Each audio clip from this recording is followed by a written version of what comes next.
প্রতিদিন সকালবেলা এই রকম খোলা হাওয়ায় হাঁটাহাঁটি করবেন।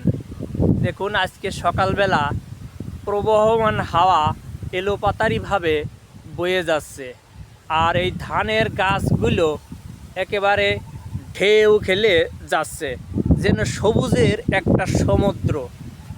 এই খোলা হাওয়ায় ধানের গাছগুলো এরকম ঢেউ খেলছে, আর ফুরফুরে বাতাস গায়ে লাগছে, দেখে খুবই ভালো লাগছে। আপনারও ভালো লাগবে যদি আপনি এইরকম সকালবেলা সুন্দর পরিবেশে হাঁটাহাঁটি করেন।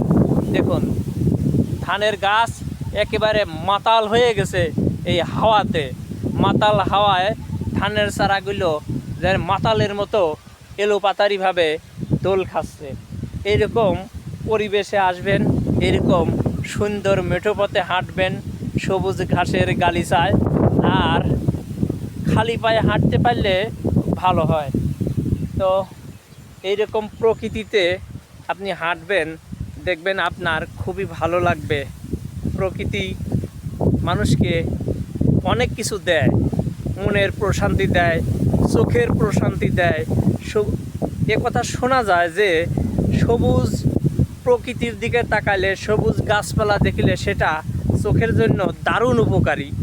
কথাটার বৈজ্ঞানিকভাবে কতখানি সত্য আমি জানি না, তবে সবুজের দিকে তাকাইলে চোখ যে প্রশান্তি লাভ করে, চোখের জন্য যে সেটা প্রশান্তিদায়ক, এটা কিন্তু স্বাভাবিকভাবে বোঝা যায়।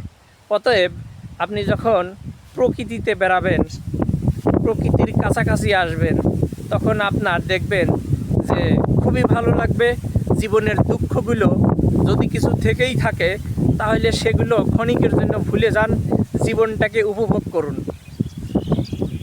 আগামী দিনের চিন্তা করে আজকের দিনটা ভারী করে তুলবেন না, বলেছেন ডেল কার্নেগি। অতএব এইরকম